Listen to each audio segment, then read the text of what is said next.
माननीय ज्ञानबहादुर शाही, समय 7 मिनट।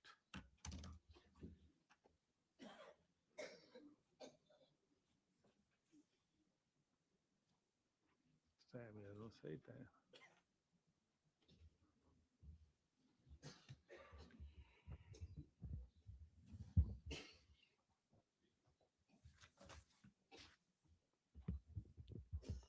सम्माननीय सभामुख महोदय,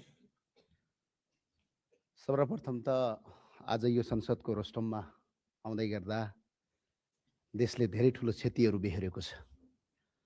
ज्ञात अज्ञात शहीदहरूप्रति, ती 76 जना युवा साथीहरूप्रति हार्दिक श्रद्धाञ्जली व्यक्त गर्न चाहन्छु। सम्माननीय सभामुखज्यू, माननीय सदस्यज्यूहरू, सम्पूर्णमा हार्दिक मङ्गलमय शुभकामना व्यक्त गर्न चाहन्छु। नेपाल सरकारका सम्माननीय प्रधानमन्त्री बालेन्द्र शाह तथा उहाँको सम्पूर्ण मन्त्री परिषदलाई कार्य सफलताको हार्दिक मङ्गलमय शुभकामना व्यक्त गर्दछु। आज यस संसदको रोस्टरमा उभिँदै गर्दा मलाई झन्डै 3.5 वर्ष अघिको त्यो क्षण स्मरण भइरहेको छ। त्यति बेला पनि हामी यही संसदको रोस्टरमा उभिएर तत्कालीन सरकारलाई जनताप्रति उत्तरदायी बन्न, विधिको शासनको पालना गर्न, बहुमतको अहङ्कार नगर्न सचेत गराएका थियौँ, किनकि बहुमत क्षणिक हुन्छ। केही दिनको न्यानो मात्रै हो, स्थायी सत्य होइन बहुमत। तर दुर्भाग्यवश त्यो सरकारले जनताको आवाज सुनेन। परिणाम स्वरूप केवल सरकार मात्रै ढलेन, देश नै अशान्तिको ज्वालामा होमियो। भौतिक संरचनाहरू दिनहाडै जले, सिंहदरबार जले, संसद भवन समेतसम्म आगलागीको चपेटामा पर्यो र आज हामी बाध्य भएर एउटा बैठक कक्षलाई संसद भवन मानेर कार्य सञ्चालन गरिरहेका छौँ। यो अहिलेको सरकारलाई हेक्कार होस्। र सबभन्दा ठुलो कुरा, यसैबीच झन्डै 76 जना युवाहरू राष्ट्रका लागि आफ्नो अमूल्य जीवन बलिदान गरे। 2500 जना भन्दा बढी नागरिकहरू घाइते भए, आज अपाङ्ग भए र राष्ट्रसेवक प्रहरीको समेत क्रूरतापूर्वक घाँटी रेटी हत्या गरियो। यसको निष्पक्ष छानबिन भएर कारबाही होस्, म यो सरकारलाई यो अपिल गर्न चाहन्छु। र साथसाथै यस्ता पीडादायी घटनाका बावजुद जनताको मतबाट स्थापित वर्तमान सरकार जनताको हितमा समर्पित होस्, म यही शुभकामना व्यक्त गर्न चाहन्छु। विगतका कमजोरीहरू नहदोरियुन् भन्ने आशा गर्दछु। जनताको आवाज सुन्ने, विधिको शासनमा आधारित कानुन सम्मत तथा प्रजातान्त्रिक मूल्य र मान्यतामा अडिग शासन सञ्चालन होस्, मेरो यही हार्दिक मङ्गलमय शुभकामना यो सरकारलाई छ। र यो सरकार केवल सत्ता सञ्चालन गर्ने संयन्त्र मात्र नभई जनताको आशा, भरोसा र भविष्यको दियो बनोस्। र त्यो दियो जोगाइराख्नु हामी सबैको प्रमुख कर्तव्य हो। हामी त्यो दियो जोगाउँछौँ। तर त्यो दियो कहिल्यै डढेलोमा परिणत नहोस्। यदि त्यो दियो डढेलो बन्न खोज्छ, यदि कोसिस गर्छ भने हेक्कार होस्। त्यसलाई नियन्त्रण गर्ने, त्यसलाई निभाउने साहस हामीले राख्नुपर्छ र राख्छौँ पनि। त्यसका लागि म सबैलाई शुभकामना दिन चाहन्छु।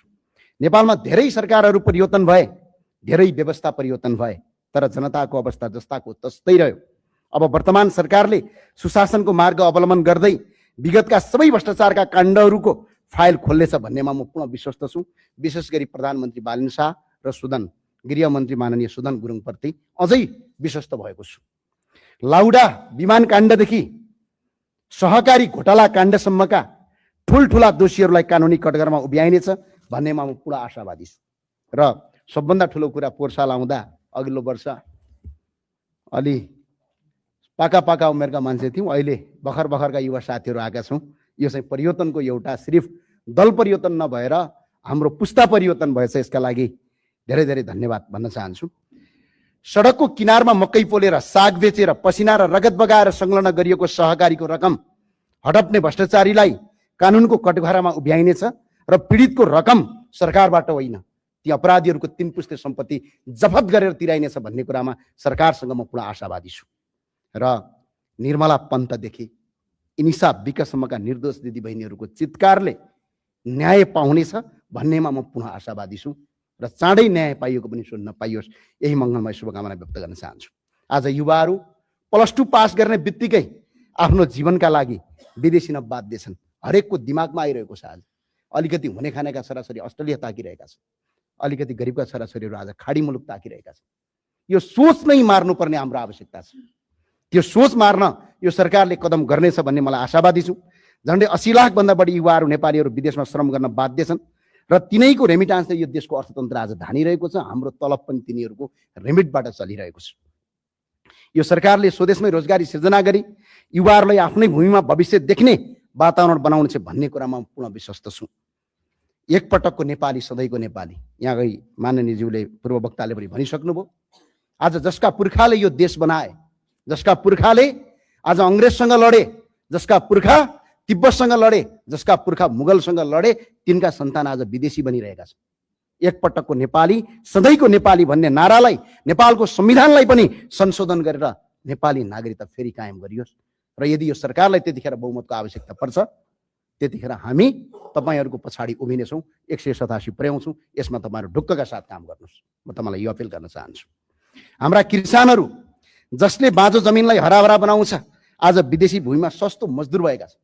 आज किसान दाजुभाइहरू मजदुर बन्नुपर्ने बाध्यता छ। त्यो बाध्यताको अन्त्य गर्न हामी एकजुट हुनैपर्छ, हामी सँगसँगै जानैपर्छ। दलभन्दा ठुलो देश हो, मैले यो मान्यता राख्दछु। दलभन्दा ठुलो देश हो। यहाँ को काङ्ग्रेस, को एमाले, को रासपा, को रापरपा, को श्रम संस्कृति, को माओवादी या को तारो भन्ने होइन। हामी सबै नेपाली हो। यो दलगत स्वार्थ त्यागेर सुशासन र विधिको शासन र प्रजातान्त्रिक अभ्यासका लागि हामी एक डिक्का हुनुपर्छ भन्ने मलाई लाग्छ र हामी एक डिक्का हुन्छौँ पनि। र सम्माननीय सभामुख महोदय, देशका कतिपय क्षेत्रमा आज सुरुङ मार्गको कुरा भइरहेको छ। आधुनिक पूर्वाधार निर्माण भइरहेका छन्। कयौँ ठाउँमा तपाईँको आज पूर्वाधार विकासका कार्यक्रम अगाडि बढेका छन्, तर दूर सुदूर कर्णाली र अझै पिछडित क्षेत्रहरूमा अझै पनि कालोपत्रे सडक कस्तो हुन्छ भनेर त्यहाँका दाजुभाइले देख्न पाएका छैनन्। यो सरकारसँग म के आशा राख्छु भने यहाँभन्दा अगाडि गर्दै गरेका असमानताको अन्त्य गर्दै समान विकास सुरक्षित गर्नु वर्तमान सरकारको दायित्व भन्ने लाग्छ र त्यो दायित्व यो सरकारले पुरा गर्छ भन्ने कुरामा म पुनः आशावादी छु। सम्माननीय सभामुख महोदय, आज देश विश्व आज विभिन्न क्षेत्रहरू जस्तै युरोप, मध्यपूर्व र अमेरिका अशान्तिमा छन्। आज युद्ध भइरहेको छ, तर यहाँभन्दा अगाडिको सरकारले एउटा गलत निर्णय गरेको छ। हामीले असंलग्न परराष्ट्र नीतिको अवलम्बन गर्नुपर्छ र यसको प्रभाव नेपालमा पनि पर्न सक्छ। त्यसैले नेपालले असंलग्न परराष्ट्र नीति पञ्चशीलताको आधारमा सिद्धान्तमा अडिग रहँदै विश्वमा आफ्नो पहिचान सुदृढ गर्नुपर्छ। यो सरकारले यो गर्छ भन्ने कुरामा म दृढ विश्वास राख्दछु।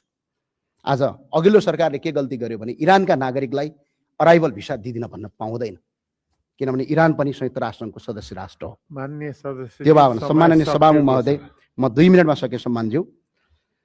अस्पतालको खर्च तिर्न नसकेर अहिले उपचार नपाएर मृत्युको मुखमा पुगेका छन्। कयौँ नागरिक अस्पतालको मुख पाएका छन्। यदि अस्पताल गयो भने पनि त्यसको बिल तिर्न नसकेर फेरि बिरामी भएर फेरि त्यही अस्पतालमा बन्धक पर्नुपर्ने अवस्था छ। यसको अन्त्य हुन्छ भन्ने कुरा मैले सोचेको छु।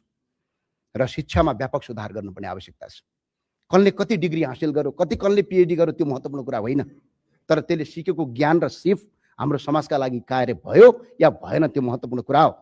पुरानो पाठ्यक्रम घोगन्ते शिक्षा र बेरोजगारी उत्पादन गर्ने थलो र प्रणालीको देशको भविष्यलाई अन्धकारतिर धकेलिरहेको छ। त्यसैले शिक्षा नीति र पाठ्यक्रमको आमूल परिवर्तन हुन्छ भन्ने कुरा म आशावादी छु।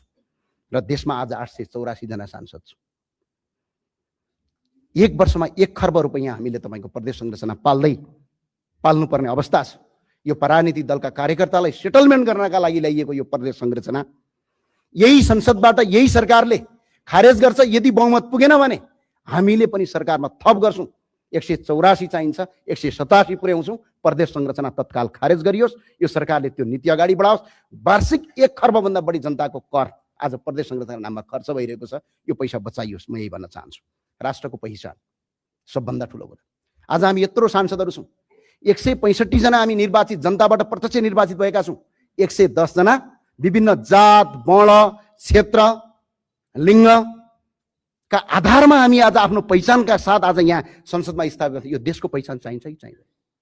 यो मुलुकको पहिचान चाहियो कि चाहिएन? आज 81% हिन्दूहरूको देश हो। यो झन्डै 9% बुद्धिस्टको देश हो। 3% भन्दा बढी किराँत र 5% मुसलमानहरूको देश हो। यो हिन्दू, बुद्ध, किराँत सहितको वैदिक सनातन हिन्दू अधिराज्य नेपालको संविधानको तपाईँको धारा 4 धर्म निरपेक्षता होइन, धर्म सापेक्षता नेपाल गरियोस्, हिन्दू अधिराज्य घोषणा गरियोस्, यही मान्य यही अपील गर्न चाहन्छु। सदस्यज्यू समय सिद्धियो। सम्माननीय सभामुखज्यू, म अब जम्मा 30 सेकेन्डदेखि 50 सेकेन्ड 60 सेकेन्ड भनौँ अब। सम्मानज्यू, नेपालको इतिहास राज संस्था र जनताबाट बनेको, आज जुन देशमा आज हामी उभिरहेका छौँ, यो राज संस्था र जनता मिलेर बनाएको देश हो, कुनै दलका नेता र कुनै कार्यकर्ताले बनाएको देश होइन।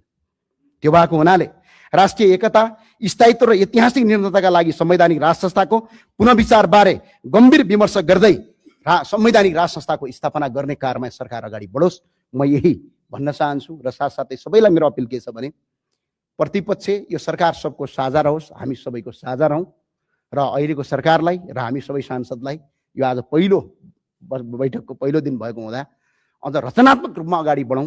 तपाईँ हामी सबैलाई र हामी लगायत सबैलाई हार्दिक मङ्गलमय शुभकामना व्यक्त गर्न चाहन्छु। जय राष्ट्रवाद, जय नेपाल, धन्यवाद।